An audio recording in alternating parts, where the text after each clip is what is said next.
Of everything that has ever been true about being human, across every culture and era, there is exactly one fact with 100% certainty. Everyone dies, and no amount of wealth or influence has ever postponed it. And yet, throughout history, some of the most brilliant individuals convinced themselves they had found the loophole. It raises a strange question. Why does achieving immense earthly power short-circuit the human brain's ability to comprehend its own mortality? This conceptual graph illustrates a mental glitch psychologists call invulnerability bias. When someone experiences staggering success in one area of life, their brain assumes that exemption from normal rules applies everywhere, causing their perceived risk of death to drop to zero. But conquering nations doesn't protect anyone from biology.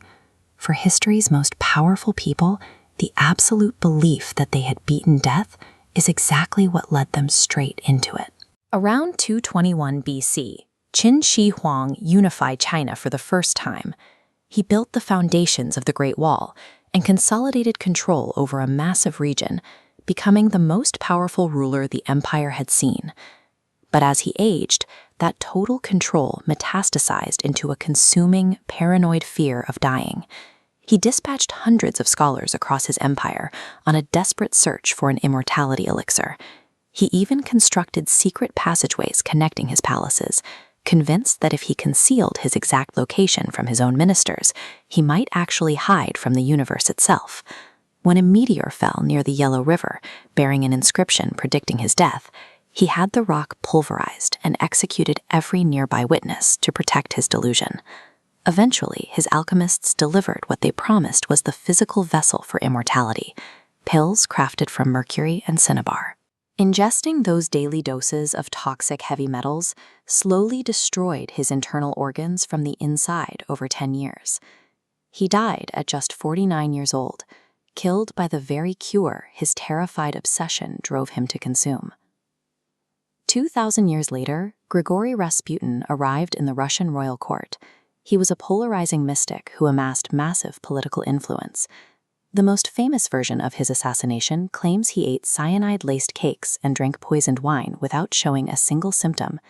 The legend says he was then shot multiple times, got back up, fought off his attackers in the snow, and clung to life until he was thrown into the freezing Never River to drown.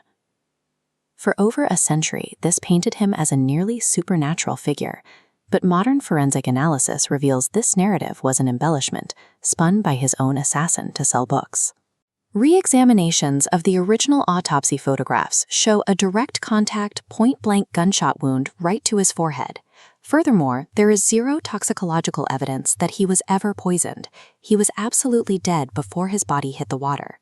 Strip away the myth, and you find a man who had survived genuine assassination attempts earlier in his life, leading him to truly believe he was divinely protected and untouchable.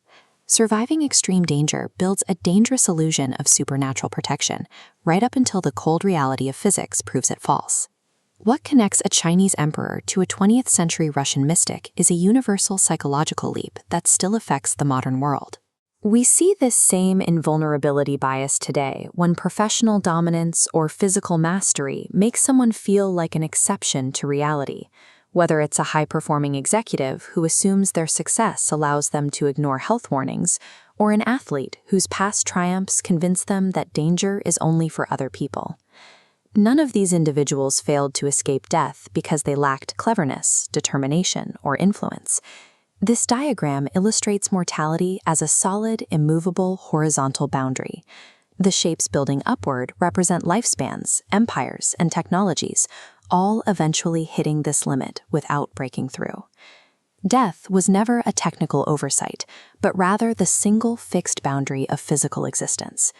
True peace for any human life, no matter how extraordinary, comes from accepting that fixed boundary, rather than destroying yourself trying to find the loophole.